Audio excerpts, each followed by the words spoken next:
The arbiter's gavel struck, the sound unnaturally loud in the suddenly hushed grand chamber. The Terran ambassador accepts guardianship of Princess Lyra of Valerian. Ambassador Kalen Vance ignored the renewed, shocked buzzing that rippled through the assembled delegates, his gaze already distant, contemplating the storm he just willingly stepped into. Lord Malako's previously smug expression had frozen, then shifted into something unreadable, a flicker of annoyance, perhaps, or was it a shadow of concern? Whatever it was, Kalen filed it away. He had more pressing matters. 3 days. That's how long it took for the Valerian Empire to deliver their unwanted princess. Kalen stood on the polished landing platform of Terra's diplomatic compound, a small, sovereign island of Terran soil nestled within the sprawling Valerian capital city. The sleek, obsidian shuttle descended with a barely audible hum, a stark contrast to the turmoil its arrival represented. The ramp lowered, and 2 towering Valerian guards in gleaming, ornate armor stepped out, their expressions as rigid as their posture. Then, a small figure emerged, almost swallowed by the imposing doorway. Princess Lyra was not what he'd expected. She was diminutive, barely reaching the chest of her Valerian escorts, and appeared almost fragile. Her skin was the pale, ethereal blue common to Valerian royalty, but her eyes, all 4 of them, a trait of the direct imperial line, were a startling, luminous silver that seemed to absorb the light and everything around her. They were ancient eyes, holding a depth of knowing that belied her apparent youth. She clutched a simple, worn leather satchel as if it were her only anchor in a hostile universe. Around her neck, resting against the plain, dark fabric of her tunic, was an antique-looking locket, its metal dull with age, which her fingers drifted to reflexively. One of the guards, with a disdainful sniff, presented Kalen with a data slate. Her Highness's care instructions. And her stabilizing medication. The emphasis on the last words was a clear insult. Kalen saw Lyra flinch, a minuscule tightening around those extraordinary silver eyes. He took the slate and the proffered case of vials, his own expression carefully neutral. "Thank you, Commander. Your service is no longer required. Terra will assume full responsibility for Princess Lyra's well-being." His voice was calm, but with an underlying edge of steel that brooked no argument. The guards, looking relieved to be rid of their charge, saluted curtly and reboarded the shuttle. Within moments, it was a silent speck disappearing into the Valerian sky. Alone now, save for his own quietly observing staff, Kalen turned to the princess. He offered a small, respectful bow. "Welcome to the Terran compound, Your Highness. I am Ambassador Kalen Vance." Lyra finally looked up, her silver eyes meeting his. Kalen felt a peculiar sensation, like a soft, unexpected breeze brushing against his mind, carrying with it a faint whisper of uncertainty, a fragile tendril of hope, and an overwhelming wave of weariness. Her voice, when she spoke, was soft, almost a whisper, yet it resonated with an odd musicality, an echo that seemed to amplify the emotions she carried. "Thank you for accepting me, Ambassador. I know you were compelled." "Everyone has a choice, Your Highness," Kalen replied gently, his gaze steady. "I made mine. And I stand by it." As he spoke, he noticed the subtle reactions of his compound staff nearby. His normally unflappable chief of protocol winced and touched her temple, as if warding off a sudden headache. A young attaché, usually buried in his datapad, looked up with a sudden, inexplicable smile. Further away, a veteran security officer paused, his weathered face clouding with a momentary, profound sadness. The air around Lyra thrummed with unspoken feelings. This was no ordinary princess, she was an empath of considerable, and apparently uncontrolled, power. Later, in the comfortably appointed suite prepared for her, a stark contrast to what Kaelin imagined her life had been, Lyra finally voiced the question that hung in the air between them.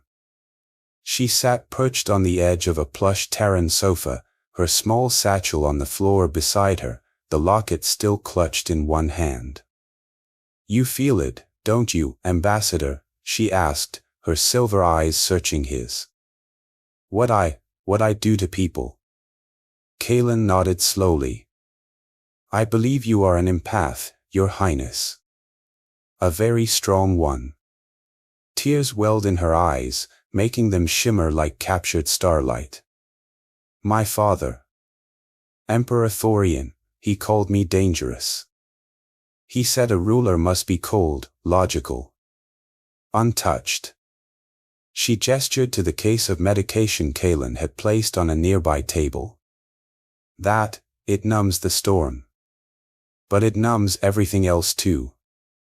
A single tear escaped, tracing a path down her pale cheek. Kaelin thought of the small, almost overlooked data chip Thorian's emissary had slipped him along with the official decree. He hadn't had a chance to decrypt its undoubtedly sensitive contents yet, but a sudden intuition, a very human hunch, struck him. "Princess," he began, his voice thoughtful, "what if the storm isn't something to be numbed, but something to be understood? What if the storm is simply you?" He paused, letting his words sink in. "The royal physicians on Valyrian prescribed this medication.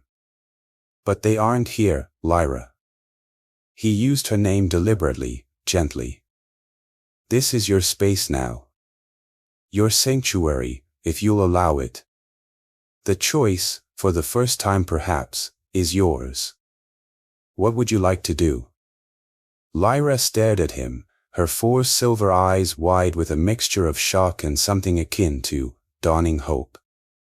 "The royal physicians," they said. "I must never." "They aren't here," Kaelin reiterated softly but firmly.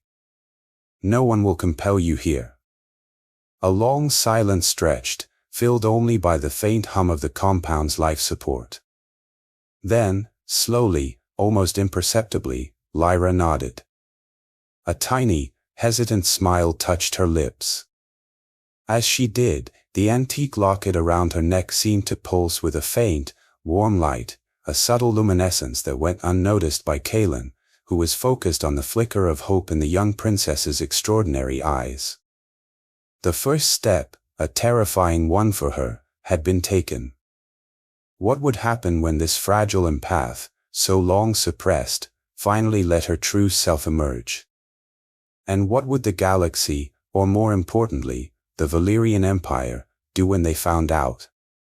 2 weeks. That's all it took for the Terran diplomatic compound to feel different. Subtly, at first, then undeniably so. Kaelin found himself looking forward to the daily chaos, now tinged with an odd sense of shared purpose. The usually stoic chief of security, a man carved from granite and galactic regulations, was actually caught humming an old Earth sea shanty outside the hydroponics bay, a ridiculously beatific smile plastered on his face. The reason? Princess Lyra. Off her Valyrian prescribed suppressants for a mere fortnight, she was transforming their sterile, politically charged environment into an oasis of bizarre, unintended emotional harmony. It wasn't always comfortable. One morning, half the comms team burst into simultaneous, unexplained tears over a particularly poignant weather report from a distant colony, but it was alive. Kaelin watched Lyra blossom under this newfound freedom. Her luminous silver eyes, no longer clouded by medication or fear, seemed to absorb and reflect the ambient emotional light with startling clarity. She walked taller, a quiet confidence replacing her earlier, almost ghostly, timidity. The first real test of her abilities, as Kaelin was beginning to think of them, came unexpectedly. A long-simmering trade dispute between 3 notoriously volatile species was threatening to boil over into open conflict, right on the Valyrian Empire's doorstep, no less. There were the Skrell, aggressive, reptilian warriors whose honor was as fragile as their razor-sharp talons. Then the Lumina, beings of pure, crystalline energy, whose logic was as infuriatingly intricate as their multifaceted forms.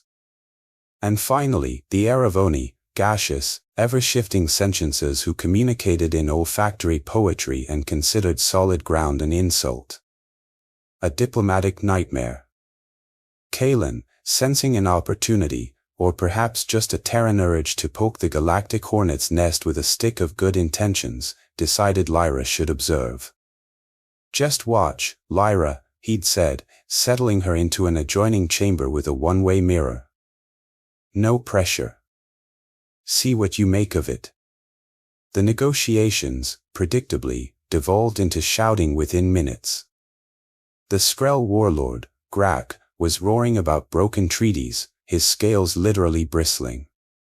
The Lumina emissary, Shimmer of Seven Truths, pulsed an angry crimson, its precise pronouncement slicing through Grak's bellows. The Aravoni ambassador, a swirling cloud of iridescent violet named Zephyr of Unfolding Sorrows, exuded an aroma of burnt ozone and profound disappointment. It was going nowhere. Fast.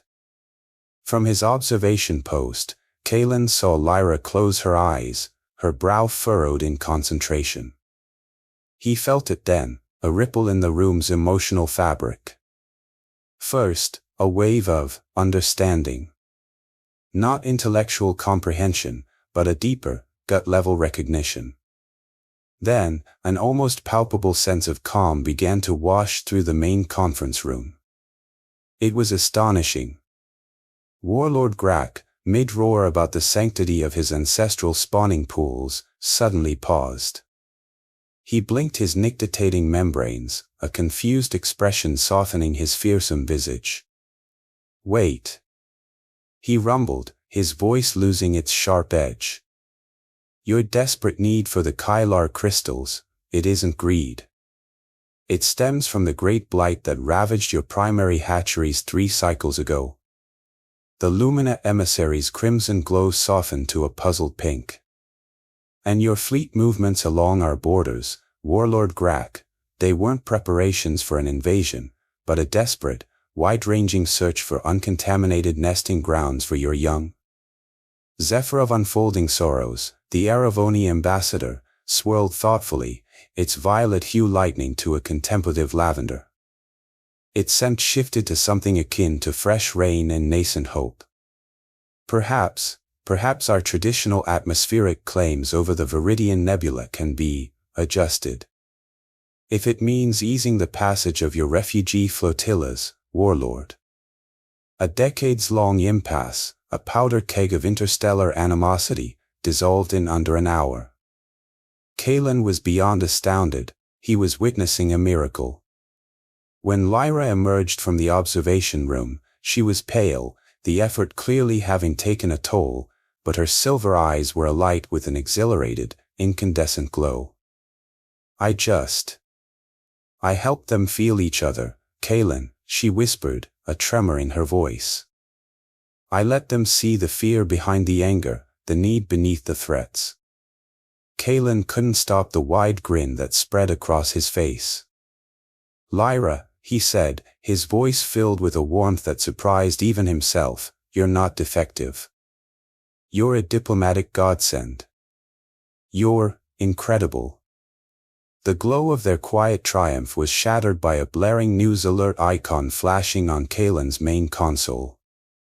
An urgent, Priority 1 transmission from the Valyrian Empire. His stomach tightened. On the screen, the image of Crown Prince Theron, Lyra's older brother, materialized. His handsome face was a carefully constructed mask of feigned concern, but his eyes were cold, reptilian. "Ambassador Vance," Theron began, his voice smooth as polished ice, "we have received disturbing reports. It seems our beloved sister's delicate condition is being grievously neglected under your unconventional guardianship. For her own safety, and indeed, for the stability of those around her, We must insist she be returned to Valyrian care and resume her prescribed regimen. Immediately. Lyra, standing beside Kaelin, trembled, her hand flying to her locket. They know, she breathed, her voice barely audible. They can feel me, even from here. That I'm different. The request was no request at all. It was an ironclad demand, wrapped in silken threats. The Valyrian Empire was not pleased. Not at all. Kaelin looked from Lyra's pale, frightened face to Theron's imperious image on the screen. A very Terran stubbornness, a refusal to be bullied, hardened his resolve. He stepped slightly in front of Lyra, a protective gesture that was entirely instinctive. Your Highness, Kaelin addressed the Crown Prince, his own voice deceptively mild, yet carrying an unyielding undercurrent of Terran defiance. Princess Lyra is under the full diplomatic protection of Terra. And, contrary to your reports, she is doing just fine. With a decisive tap, he cut the transmission, plunging the room into a sudden, ringing silence. Lyra stared at him, her silver eyes wide, a maelstrom of fear and dawning gratitude swirling within them. What now, Kaelin? She whispered. The unspoken question hung heavy in the air. What happens when a Terran ambassador openly defies the might of the Valyrian Empire? Kaelin Vance deactivated the comm screen, the image of Crown Prince Theron's profoundly displeased face lingering like a bad taste. He turned to Lyra. They won't stop at polite requests, Lyra. Not now that they suspect you're unmanaged. His gaze drifted to the small, unassuming data chip he'd been given at the Concord, the one that felt heavier than a ton of osmium in his pocket. We need to understand what your father truly intended with that bizarre codicil to his will. He retrieved the chip. And I think it's high time I took a look at that little parting gift Emperor Thorian left me. The quiet hum of the decryptor was the only sound in Kaelin's secure office later that day, a stark contrast to the emotional turmoil brewing just outside the compound walls, and, as it turned out, deep within Valyrian's imperial past.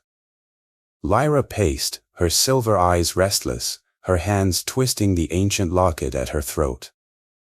The Terran compound's garden, usually a place of serene beauty with its carefully cultivated earth flora, had become the scene of an ugly incident that morning. It should have been a sanctuary for Lyra, a place where she could tentatively explore the burgeoning sensations of a world unfiltered by suppressants.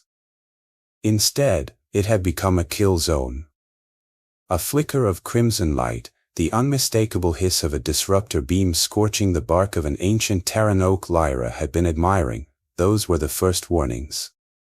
Then, a shimmer in the air, and a figure cloaked in advanced Valyrian stealth tech lunged from the shadows, a wicked-looking neural disruptor aimed directly at Lyra's head. Lyra hadn't even screamed. But Kaelin, watching from his office window that overlooked the garden, felt it, an almost physical blow of pure, unadulterated terror mixed with a searing, agonizing pain that wasn't his own. The assassin, a split second from completing his deadly task, suddenly stumbled as if poleaxed, his weapon clattering onto the manicured lawn. He clutched his head, a choked gasp escaping his lips, before Kaelin's security team, already alerted by silent proximity alarms, were on him in a flash. The would-be assassin, a professional from a notorious off-world guild known for its Valyrian contracts, managed to bite down on a suicide capsule before he could be properly interrogated. Damn it. But Kaelin's eagle-eyed chief of security, a grim woman named Jara, had snatched a datapad from the assassin's belt in the scuffle. Its contents were heavily encrypted, but the fragmented mission parameters they could initially access were chillingly clear. Neutralize target. Retrieve specimen if viable. Sanctioned by. Followed by the unmistakable, blazing sigil of the Valyrian imperial seal. Someone high up in the Valyrian hierarchy wanted Lyra dead, or worse, captured. The specimen part made Kalen's blood run cold. Now, hours later, the decryption of Emperor Thorian's personal chip was finally complete. Kalen stared at the projections flickering above his desk, Lyra watching beside him, her face pale. This was no dry political directive. It was a ghost. Thorian's weary, disembodied voice filled the room, narrating fragmented personal logs, interspersed with heavily encrypted scientific data that even the Terran AI struggled to fully parse. The Emperor spoke of a Project Chimera, a generations-long, clandestine Valyrian eugenics program. Its aim? To create the perfect empathic ruler, a being capable of understanding the hearts and minds of their subjects, of subtly guiding the vast Valyrian Empire, ensuring unwavering loyalty, and preemptively quashing any spark of dissent before it could ignite. He spoke of his own bloodline being meticulously manipulated, refined, generation after generation. My Lyra. Thorian's voice cracked with an ancient sorrow. She was not a failure, as the others whispered. Oh no. She was, too much. Too pure in her empathy. Too Terran in her untamed heart. The logs detailed the increasingly desperate attempts by Valyrian scientists to suppress or control the unpredictable empathic abilities that manifested with ever greater strength in his youngest daughter. It mentioned previous, failed subjects of Project Chimera, individuals who had either burned out from the intensity of their powers or had been disposed of. Kalen felt a wave of horror wash over him. This wasn't just political maneuvering, this was monstrous. He looked at Lyra. She was trembling, her silver eyes wide with a dawning, terrible understanding.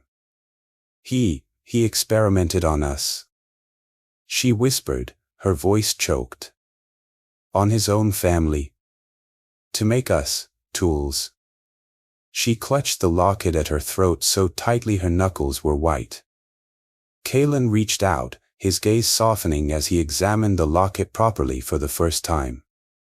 It was clearly old, its design intricate but definitely not Valyrian. More archaic. Alien. He noticed a tiny, almost invisible seam along its edge, something he'd overlooked before. With a surgeon's care, he pressed it. There was a faint click, and the locket sprang open. Inside, there was no miniature portrait, no sentimental Valyrian keepsake. Instead, nestled on a bed of faded velvet, lay a sliver of unknown, iridescent material that seemed to shimmer with its own internal light, and beside it, a tiny, intricately carved symbol he didn't recognize. It looked like a stylized flame, or perhaps a blossoming star. What is this? Lyra breathed, her eyes fixed on the locket's strange contents. The iridescent sliver pulsed with a faint, warm light, mirroring the subtle glow her locket had sometimes emitted. Before Kalen could even begin to formulate a theory, a cacophony of alarms blared through the Terran compound. Red alert lights began to strobe. Jera's voice, sharp and urgent, cut through the comms. Ambassador. Unscheduled Valyrian vessel, heavy cruiser class, just dropped out of hyperspace at the edge of our restricted zone. They're heavily armed and demanding immediate landing rights. They say they're a diplomatic envoy. Kalen exchanged a grim look with Lyra. Diplomatic envoy? With that kind of firepower? He doubted it. The Valyrian Empire wasn't asking anymore. They were coming. Kalen Vance's jaw tightened. Malachor. Of course. The serpent in Valyrian's heart, the whisperer in Prince Theron's ear, the shadowy architect behind the horrors of Project Chimera.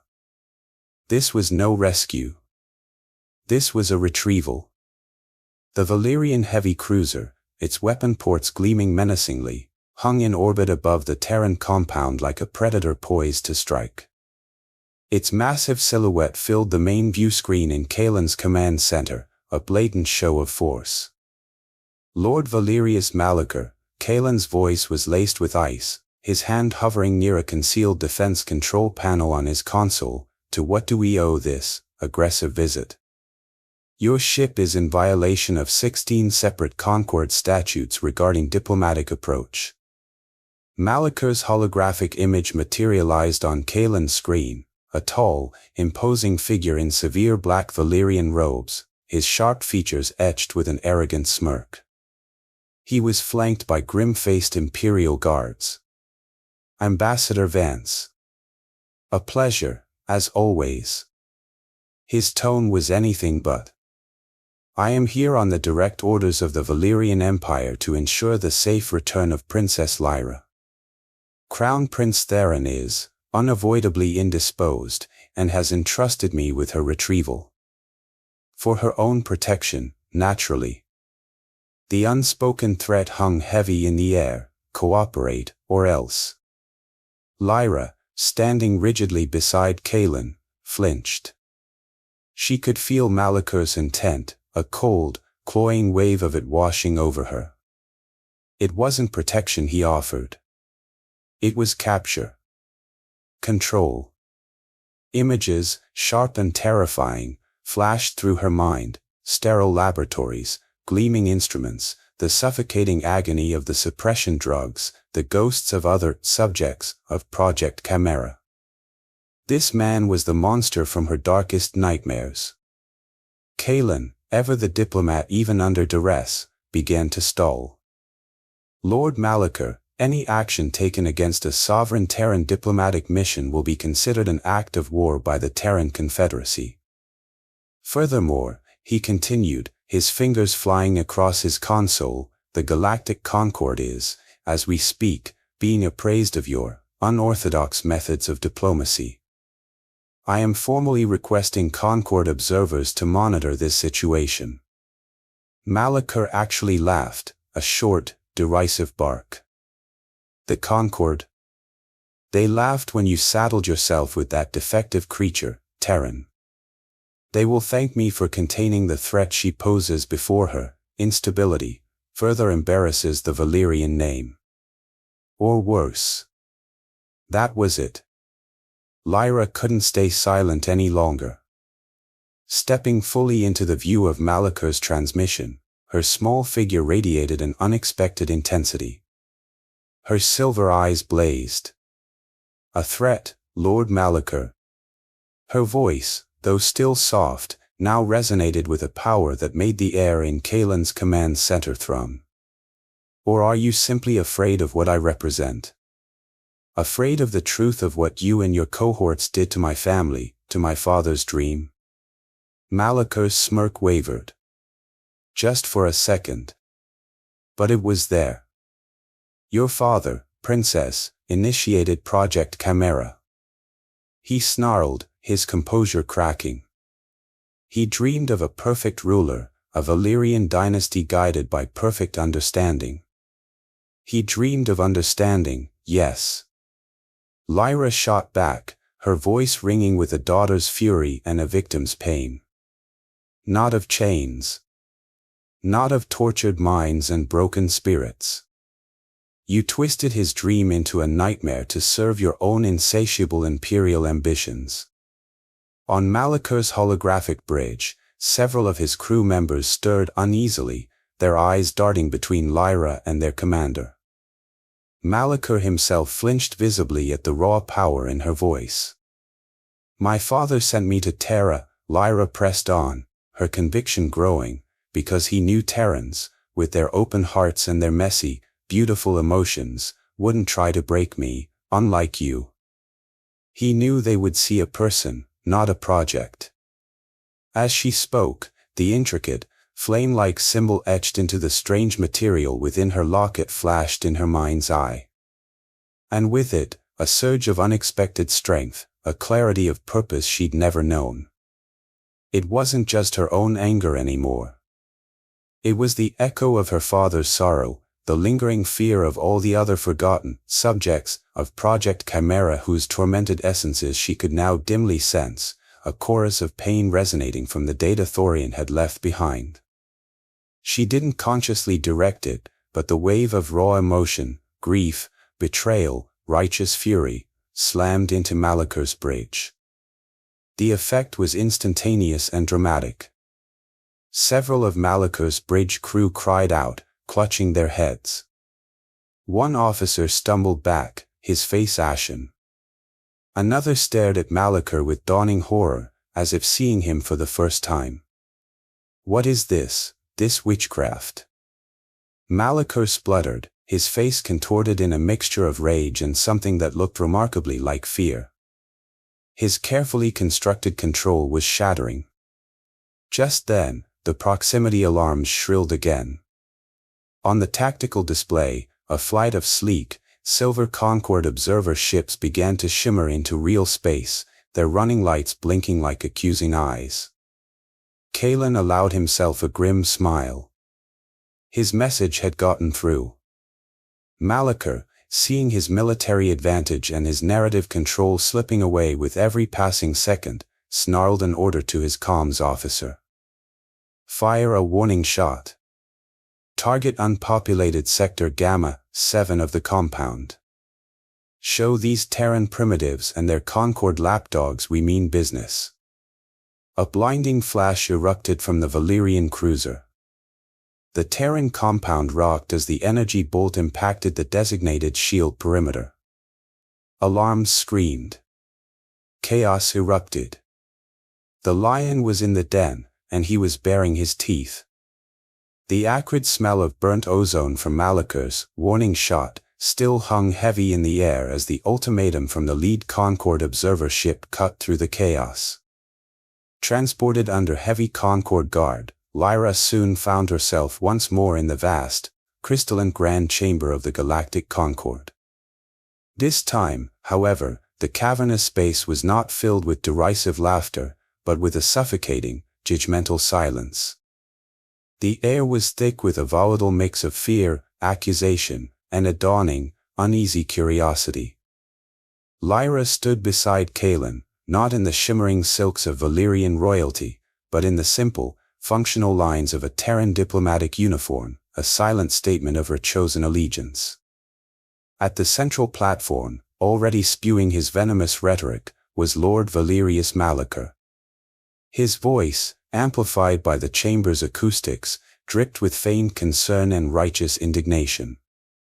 He painted Lyra as an unstable psychic weapon, a ticking time bomb whose dangerous empathic abilities had been recklessly amplified by Ambassador Vance's negligent and sentimental Terran influence.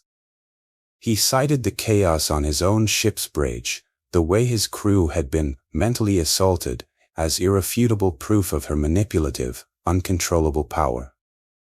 She must be contained. Malaker thundered, his gaze sweeping across the assembled delegates. For the good of the Valyrian Empire. For the safety of the entire Galactic Concord. Whispers, like dry leaves skittering across the polished floor, spread through the chamber. Fear was a palpable thing, a cold miasma emanating from the delegates. Kalen stepped forward, his expression calm but resolute. "Lord Malaker speaks of control, esteemed arbiter, and honored delegates. Terra speaks of understanding." His voice, though unamplified, carried a quiet authority that cut through the nervous murmurs. "He presents Princess Lyra as a weapon. We present her as a bridge." Holographic screens flickered to life around the chamber, displaying Kalen's evidence. There was the detailed record of the Skrell Luminaire of Oni conflict, a bitter feud that had simmered for decades, threatening to destabilize an entire sector, a dispute resolved in under an hour through Lyra's subtle, off-stage empathic influence. Testimonies from the involved diplomats, initially skeptical but now ardent supporters of Lyra's unique gifts, played out, their words echoing with newfound respect and hope. Then, Kalen presented Emperor Thorian's own decrypted logs, the heartbreaking confession of Project Chimera, the generations of genetic manipulation, and Malakur's insidious perversion of that dream. This isn't about galactic safety, Kalen stated, his eyes locking with Malakur's. This is about Lord Malakur's desperate fear of losing control over a clandestine program he twisted for his own power and ambition. It is about his terror of the truth Princess Lyra represents. Some delegates gasped, their expressions shifting from fear to shock. Others remained skeptical, their multifaceted eyes narrowed in suspicion. The Concord Arbiter, a towering Xylosian whose usual impassivity was showing faint cracks, raised a three-fingered hand for silence. Princess Lyra, the Arbiter's voice resonated through the chamber, you have heard the accusations. You have heard the defense. The Concord will now hear from you. All eyes turned to Lyra. She took a steadying breath, the antique locket at her throat feeling strangely warm against her skin. She walked to the center of the platform, a small, solitary figure in a sea of alien faces. Her silver eyes, clear and unwavering, swept across the assembly. My father, Emperor Thorian, she began, her voice surprisingly strong, carrying to every corner of the vast chamber without the need for amplification, sent me to Terra not because I was broken, but because he secretly hoped I could one day be whole. He knew Terrans, with their wonderfully noisy emotions, their sometimes chaotic but always genuine hearts, wouldn't fear connection. They wouldn't try to extinguish the light he knew I carried. She spoke of her empathic abilities not as a weapon to be feared, but as a bridge to be built. Lord Malakur fears empathy, she declared, her gaze finding his across the chamber, because empathy exposes lies. He fears connection because true connection breeds truth, and truth is anathema to his schemes of control. She then turned her attention to the silent, stony-faced Valyrian delegation. My brother, Crown Prince Theron. Lord Malakur claims he is indisposed. But I ask this Concord, is he truly indisposed? Or is he, perhaps, Lord Malakur's prisoner, just as I was meant to be? A ripple of unease went through the Valyrian delegation. Before Malakur could sputter a denial, a dramatic interruption seized the chamber. The main holographic screen above the Arbiter's dais flared, overriding all other displays. Prince Theron's image appeared, weary, yes, his uniform slightly disheveled, but his eyes were filled with a grim, steely resolve. Behind him stood two heavily armed, loyal Valyrian Imperial Guards, their expressions grim. Lord Valerius Malakur, Theron's voice boomed, raw with an authority that brooked no dissent, does not speak for me, nor does he speak for the Valyrian Empire any longer. By imperial decree, effective immediately, he is relieved of all duties, stripped of all titles, and will face charges of high treason, unsanctioned military aggression, and unlawful conspiracy against the crown. Gasps echoed through the chamber. Malakur's face turned a sickly shade of gray. He looked like he'd been physically struck. Theron continued, his voice unwavering. My father, Emperor Thorian, left one final, sealed addendum to his will, entrusted only to me. It was to be enacted if, and only if, Princess Lyra proved her unique abilities could serve the cause of peace and understanding within the galaxy. He paused, his gaze finding Lyra's image on a secondary screen. A flicker of brotherly affection, perhaps even pride, softened his stern features. She has. Therefore, as per his final command, I hereby name Princess Lyra of Valyrian as the new Imperial Ambassador Plenipotentiary to the Galactic Concord. Malakur swayed, utterly stunned into silence. The architect of so much pain and manipulation, undone by the very children of the Emperor he sought to control. Furthermore, Theron declared, his voice ringing with finality, the genetic program known as Project Chimera, and all associated research, is hereby and irrevocably terminated. The Valyrian Empire has lived in the shadow of fear and manufactured connection for far too long. It is time we learn to embrace the genuine. The Grand Chamber erupted. Not in laughter this time, but in a cacophony of shocked exclamations, excited murmurs, and then, slowly, starting with the Terran delegation and the Skrell, Lumina, and Eravoni ambassadors, a wave of applause. The locket on Lyra's chest pulsed with a warm, comforting glow. The Concord Arbiter, for the first time Kaelin could recall, actually smiled, a wide, multi-toothed Xylosian grin. He banged his gavel for order, but his eyes, when they rested on Lyra, held a newfound, profound respect. The clapping grew, spreading like wildfire, until the entire Galactic Concord was on its feet, a standing ovation for the defective princess who had dared to offer them not control, but connection.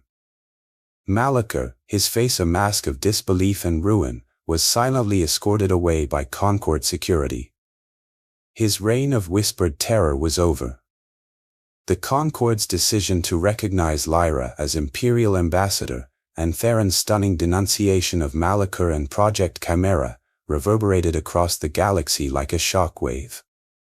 For a brief, glorious moment, it seemed as though the tide had turned. Peace, however, was a fragile seedling in a field of old, deeply rooted hatreds and ambitions. As the applause for Lyra and Prince Theron's pronouncement subsided in the Grand Chamber, Kaelin Vance caught Lyra's eye. She smiled, a genuine, radiant expression of relief and joy, and sent a wave of pure, unshielded happiness towards him, a feeling so potent that even he, a non-empath, could feel its warmth spread through him. But Kaelin also noticed, in the shifting shadows of the now disgraced Valyrian delegation, one officer, Admiral Forlag, a known Malachor loyalist and a notorious hardliner, watching the proceedings with an expression of cold, unadulterated fury. The battle in the Concord might have been won, but Kaelin had a sinking feeling that the war for Valyrian's soul, and indeed for Lyra's continued safety, was far from over. His unease proved prophetic. The Concord can prattle on about empathy and understanding all they bloody well want. True Valyrian strength lies in order, in discipline, in the unwavering will to purge weakness from our ranks. Lord Malachor was a patriot, a true son of the Empire, and he was betrayed. Admiral Forlag's voice, raw with fanaticism and rage, crackled over the emergency comms channels. His renegade fleet of 15 heavily armed Valyrian warships, vessels that had supposedly been recalled to the Valyrian homeworlds, suddenly dropped out of hyperspace with terrifying precision. Their weapons were hot, their shields were up, and they formed a menacing blockade around Terra's primary orbital station, the very station where Lyra was attending her first official diplomatic reception as the newly appointed Imperial Ambassador.